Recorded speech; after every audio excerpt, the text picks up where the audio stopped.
नमस्कार। आज दिल्ली के चुनाव के नतीजे आए हैं और जनता का जो भी निर्णय है, जनता का जो भी फैसला है, उसे हम पूरी विनम्रता के साथ स्वीकार करते हैं। शराब के दुकान निकालना, शराब के बिक्री के दुकान बढ़ाना, पैसा सामने आ गया और उसमें से उसका इमेज खत्म हो गया। प्रसन्नता इस बात की है कि करोड़ों लोगों ने आशा लगाई थी, करोड़ों लोग अपनी नौकरियां छोड़ के आए थे, व्यवसाय छोड़ के आए थे, दुश्मनियां ली थी लोगों ने। उन सब की हत्या एक आत्ममुग्ध आदमी ने, एक चरित्रहीन आदमी ने अपनी निजी महत्वाकांक्षाओं की पूर्ति के लिए की, उसको दंड मिला। और बीजेपी ने आरएसएस की पटकथा जो थी उसको पूरी तरह से दिल्ली वालों के ऊपर थोपने का काम किया और एक अन्ना हजारे नाम का बीजेपी का पिट्ठू ढूंढा गया कि इसको लाकर यहां पर रामलीला मैदान में बैठाया जाए और मूवमेंट का नाम दिया गया इंडिया अगेंस्ट करप्शन। और उसमें मुखौटा जो था वो एक गैंग था पूरा। झाड़ू पे बटन दबाना, बटन सूची और पढ़ना इसमें कलावल नगर से कपिल मिश्रा है, मुस्तफाबाद से कपिल दामा। क्या बात है। तुम लोग फिलोसफी में अब उसमें लिख दिया इस बार चलेगी झाड़ू, किसी को समझ ही नहीं आ रहा। उसमें लिखते भी झाड़ू पे बटन दबाओ, समझ में आता। मैं बार बार कह रहा था, वो इसमें लिख दिया आपने सारे ऑटो के पीछे इस बार चलेगी झाड़ू। गंभीर नहीं हो आंदोलन को लेके, हमें गंभीर बना के खुद मजे ले रहे हो। हम अच्छे खासे अपने काम धंधे में लगे हुए थे।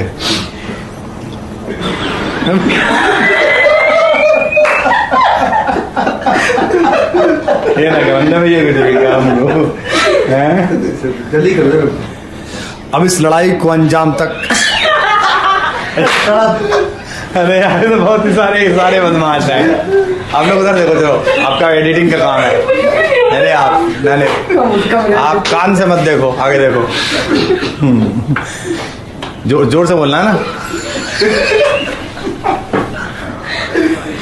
भूखा भी तो हूँ मैं, पता चला चाहिए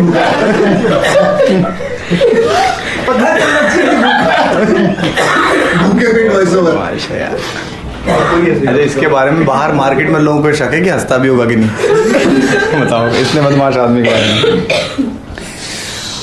अब इस लड़ाई को अंजाम तक। उस गैंग में कुछ लोग ऐसे थे जो क्रिकेट बोर्ड में विनोद राय जैसे लोग चले गए, कुछ लोग ऐसे थे जो पौंडीचेरी के लेफ्टिनेंट गवर्नर बन गए, कुछ ऐसे थे जो सत्ता में भागीदार बन गए, कुछ इंडिया अगेंस्ट करप्शन और फर्जीवाल को छोड़ के बीजेपी में वापस चले गए। बहुत सारे लोग थे, उनमें से कुछ अभी भी इधर उधर भटक रहे हैं, उनकी आत्माएं, कोई कथाएं करता घूम रहा है, कोई। वे सब आम आदमी पार्टी के लाखों करोड़ों कार्यकर्ता जो अन्ना आंदोलन से आए, जिनके बहुत ही निश्चल, निष्पाप और बड़े भारत की राजनीति को बदलने के सपने की हत्या एक निर्लज्ज, नीच, मित्रहंता, आत्ममुग्ध और चरित्रहीन व्यक्ति ने की, उसके प्रति तो क्या संवेदना। दिल्ली को उससे मुक्ति मिली और मैं ये जानता हूँ कि अब जो आम आदमी पार्टी में लोग बच गए थे सत्ता के लोभ में, लालच में, पदों के लिए, उस पैसे के चक्कर में, वे सब भी अब वापस जाएंगे, लौटेंगे, कुछ अपने व्यवसायों में लौटेंगे, कुछ पार्टियों में चले जाएंगे और पतन यहाँ से प्रारंभ हुआ है उन लोगों का। और आम आदमी पार्टी के समस्त कार्यकर्ताओं को कहता हूँ कि आपने जिस किसी भी लोभ लालच में सब कुछ जानते हुए एक ऐसे व्यक्ति के समर्थन में काम किया जिसने अपने मित्रों की पीठ में झुरा घोंपा, गुरु को धोखा दिया, अपने साथ कंधे से कंधा मिला के लड़ने वाली महिलाओं को अपने घर ला के पिटवाया, अपनी निजी सुख और साधन के लिए जनता का पैसा खर्च किया, अब उससे आशा लगानी छोड़ें, अब बाहर निकलें, अपना अपना जीवन देखें। मुझे राघवेंद्र सरकार राम की कृपा मिली, जिनका ये घर है, जिनकी कृपा से मैं यहाँ खड़ा हूँ। मुझ पर कृष्ण कृपा हुई कि मैं इस निर्लज्ज सर्कस से बाहर आ सका। मैं उन सब से भी अच्छे भविष्य की कामना करता हूँ कि वो कोई गंदगी ना फैलाएं कहीं भी, वो लौट जाएं अपने शिविरों में। जिस तरह माधव को, कृष्ण को दूत देख कर भी भरी सभा में अट्टहास करने वाला दुर्योधन जो ये कहता था सुचिग्रम नैव दास्यामि बिना युद्धे न केशवः, बिना युद्ध के 5 गांव भी नहीं दूंगा, आज वो अपनी सीटों के लिए तरस रहा है। और मुझे पता है कि इस दुर्योधन का अंत भी टूटी हुई जंघा के साथ बड़ा ही दारुण होगा और भारतीय राजनीति एक कलंकित अध्याय के रूप में इस बौने दुर्योधन को और इसके दरबार के तमाम शकुनियों को याद करेगी।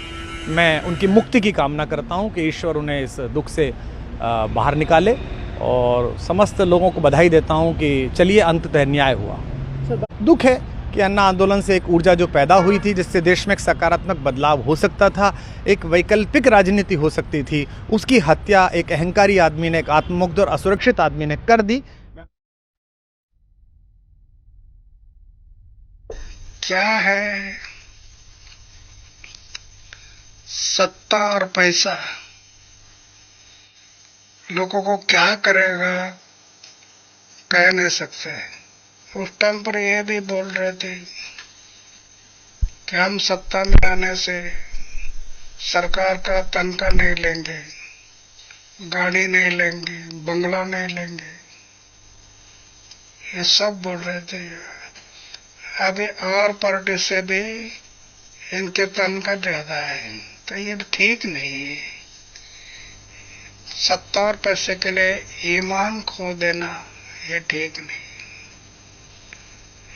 ये क्या सत्ता पैसा आज है कल नहीं, ईमान ईमान ही होता है। शुरू में लोकपाल के लिए हम लोग आंदोलन किया, वो भी साथ में थे, लेकिन सत्ता में जाने के बाद मेरे बाद में जो अनशन हुए,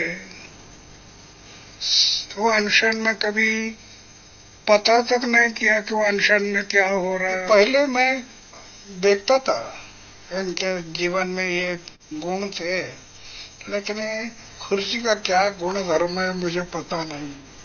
ये कुर्सी में बैठने के बाद बुद्धि का पलट हो जाता है।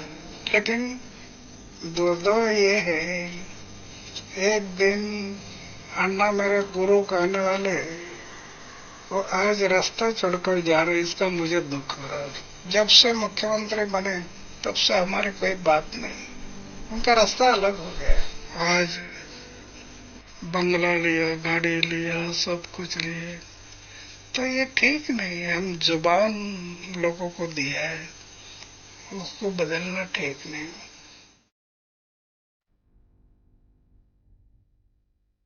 बहुत दुख हुआ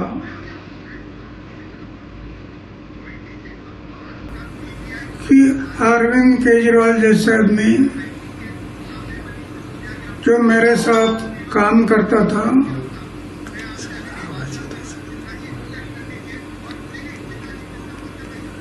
और शराब के बारे में हम लोग आवाज उठाया था, आज वो शराब नीति बना रहा है, जिसका मुझे दुख हुआ। लेकिन करेगा क्या, सत्ता के सामने कुछ नहीं कर सकता। आखिर उसको जो अरेस्ट किया गया, अटक हुआ,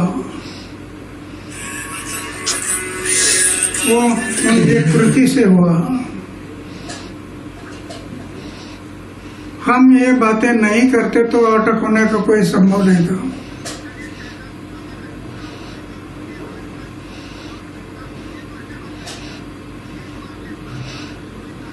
तो जो अटक हुआ है, अभी कानून के तौर पर जो होगा वो होगा, वो सरकार देखेगी, वो सोचेगी।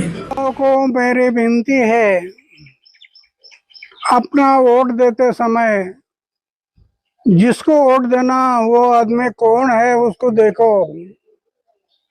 क्या वो आचारशील है, चारित्रशील है, निष्कलंक है, त्यागी है, समाज के लिए कुछ किया है, ऐसे लोगों को वोटिंग करो। मैं अभी तक कहा नहीं,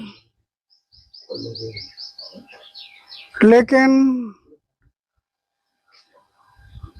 मेरे साथ में अरविंद केजरीवाल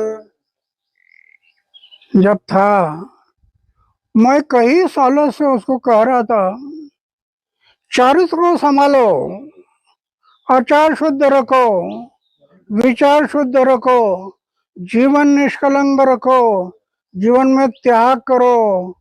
इतना कहते गया। शुरू में बहुत अच्छा काम किया उसने, लेकिन शराब में पैसा मिलता है तो नशे में डूब गया, पैसे के नशे में डूब गया और बिछड़ गया है।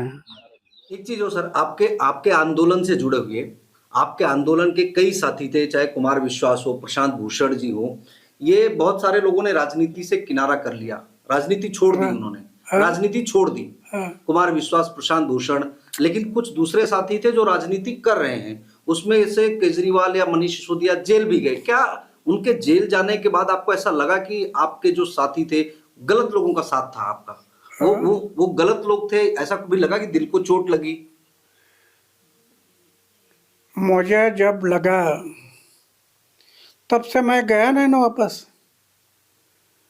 पहले अरविंद मेरे साथ में था,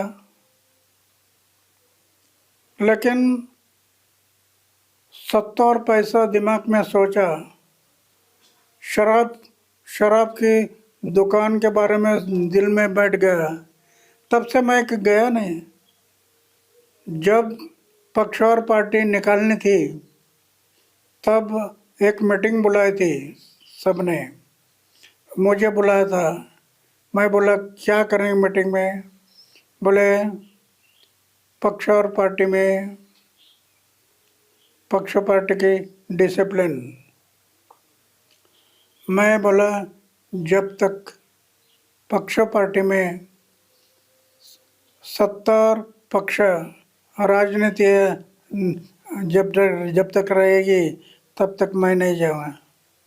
मैं गया नहीं। आपको दुख होता है कि ये लोग जेल भी चले गए? एक कभी आपके साथ आंदोलन कर रहे थे, ऐसी हालत हुई कि राजनीति में आने के बाद कि जेल भी जाना पड़ा, दुख होता है आपको? बुरे कर्म वालों को करना पड़ेगा। जो कर्म कैसे है, आखिर हमारा देश ये कानून के आधार पर चला है। आज इतना ब्लड देश है, जाति पाति धर्म वंश कितने प्रकार के लोग रहते हैं, लेकिन आज़ादी के आज तक एक सूत्र में चल रहा है। इसका कारण आध्यात्मिक, एक लेक लाइन में चल रहा, इसका कारण अध्यात्म। न तो इतना बड़ा देश में ऐसे एक लाइन में जाना, और वो भी अभी कई देश है उनमें एक ही पार्टी है, एक ही पक्ष है। हमारे देश में 17 प्रकार की पार्टी और पक्ष है, खिचड़ी है, फिर भी सीधा चल रहा। इसका कारण हमारा संविधान सबसे ऊंचा है। संविधान के आधार पर कानून बनते हैं, कानून के आधार पर देश चलता है, तो ये कानून सबसे ऊंचा। मैं पहले से बताता कि चुनाव लड़ते समय उम्मीदवार का आचार शुद्ध होना, विचार शुद्ध होना, जीवन निष्कलंक होना, जीवन में त्याग होना और अपमान पीने की शक्ति होना, ये गुण अगर उम्मीदवार में है तो मतदारों को विश्वास आता है कि हमारे लिए कुछ करने वाला है। मैं बार बार बताते गया, लेकिन उनके दिमाग में नहीं आया, और आखिर शराब के बारे में उन्होंने एक मुद्दा उठाया कि शराब की दुकान, उसमें शराब की बात क्यों आ गई? पैसा, धन और दौलत इसमें बह गया है, और इसके कारण, ये शराब के कारण वो बदनाम हो गया। इसके कारण लोगों को भी एक मौका मिला कि ये चारित्र के बारे में बोलता है और दूसरे बारे में शराब की बात मैं पहले से बता रहा, आचार को शुद्ध रखो, विचार को शुद्ध रखो, वो उनके दिमाग में नहीं रहा और उसके कारण आज वो इलेक्शन में हार गया, कम वोटिंग हो गया। राजनीति में आरोप प्रत्यारोप होते रहते हैं, लेकिन जब आरोप होते हैं तो ये आरोप कैसे गलत है वो जनता को दिखाना जरूरी है कि ये मेरे ऊपर जो आरोप हुआ ये गलत है। ये साबित करना पड़ता है। जो साबित होगा तो कोई नहीं बिगड़ सकता है। वो सच हमेशा सच होता है, झूठा हमेशा झूठ होता है। तो सच के मार्ग से जाना चाहिए था, ये बराबर नहीं है। दिल्ली में पहली बार एक मीटिंग हुई थी और उस मीटिंग में इन्होंने पक्ष और पार्टी निकालने के लिए सोच किया था। मीटिंग इसके लिए थी और जिनको पक्ष और पार्टी में जाना है वो मीटिंग के लिए आ जाओ। मैंने देखा, मैंने तय किया पक्ष और पार्टी में मैं नहीं जाऊंगा, किसी पक्ष और पार्टी में मैं नहीं जाऊंगा। और वो मीटिंग हो गई, मैं पक्ष और पार्टी से दूर रह गया। तब से आज तक दूर रहा। फिर वो पक्ष निकाले, पार्टी निकाला और पार्टी में चले। ये नया पार्टी था, लोगों ने विश्वास किया। आगे चलकर शराब के दुकान निकालना, शराब के बिक्री के दुकान बढ़ाना, पैसा सामने आ गया और उसमें से वो उसका इमेज खत्म हो गया। निष्काम भाव से जो कर्म होता है, निष्काम फल की अपेक्षा ना करते हुए जो आदमी अपना कर्म करता है, ये भगवान की पूजा होती है।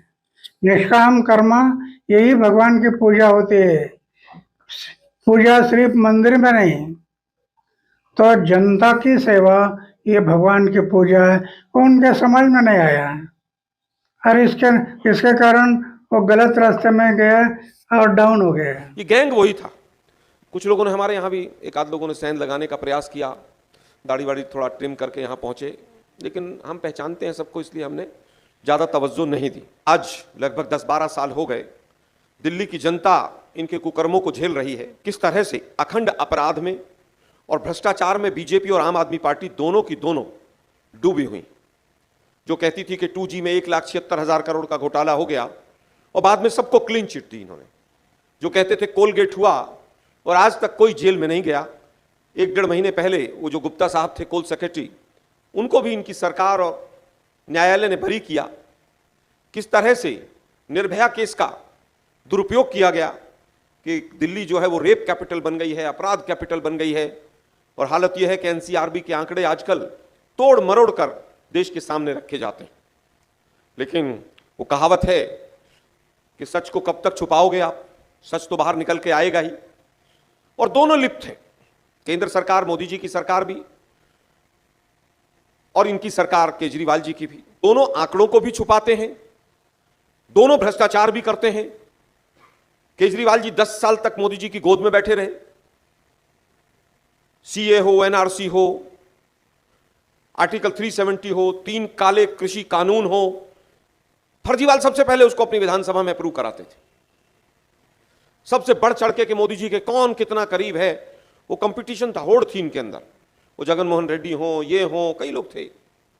कोई आवाज नहीं उठाते थे ईवीएम के खिलाफ, कोई आवाज नहीं उठाते थे तमाम जो संवैधानिक संस्थाएं हैं उनके खिलाफ। लेकिन जब धीरे धीरे चीजें बाहर खुलकर आई तो पता चला कि हिंदुस्तान में अगर पहला कोई मुख्यमंत्री है जिसने अपने घर में मिन्नी बार बनवाने की बात की हो, वो केजरीवाल है। नमस्कार। आज दिल्ली के चुनाव के नतीजे आए हैं और जनता का जो भी निर्णय है, जनता का जो भी फैसला है, उसे हम पूरी विनम्रता के साथ स्वीकार करते हैं। जनता का निर्णय सर माथे पर। मैं भारतीय जनता पार्टी को इस जीत के लिए बहुत बहुत बधाई देता हूं और मैं उम्मीद करता हूं कि जिस उम्मीद के साथ और जिस आशा के साथ लोगों ने उनको बहुमत दिया है, वो उन सभी उम्मीदों और आशाओं पे पूरा उतरेंगे। हमने पिछले 10 साल में जनता ने जो मौका दिया हमें, उन 10 सालों में हमने बहुत सारे काम किए। शिक्षा के क्षेत्र में, स्वास्थ्य के क्षेत्र में, पानी के क्षेत्र में, बिजली के क्षेत्र में और भी अलग अलग तरीके से लोगों को राहत पहुंचाने की कोशिश की उनकी ज़िंदगी में, और दिल्ली के इंफ्रास्ट्रक्चर को भी हमने सुधारने की कोशिश की।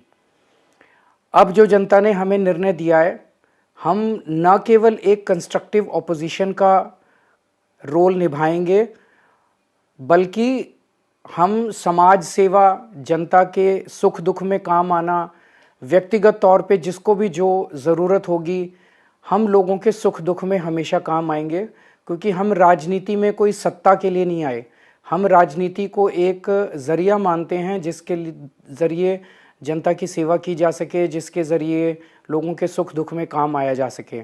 वो काम हम करते रहेंगे और हमें आगे भी इसी तरह से जनता के सुख दुख में काम आना है। मैं आम आदमी पार्टी के सभी कार्यकर्ताओं को बहुत बहुत बधाई देना चाहता हूँ। वो बहुत शानदार चुनाव लड़े, बहुत मेहनत की, उन्होंने बहुत कुछ सहा इस पूरे चुनाव के दौरान। उन्होंने बहुत शानदार चुनाव लड़ा। इसके लिए मैं उन सबको, सभी कार्यकर्ताओं को बहुत बहुत बधाई देना चाहता हूँ। नमस्कार।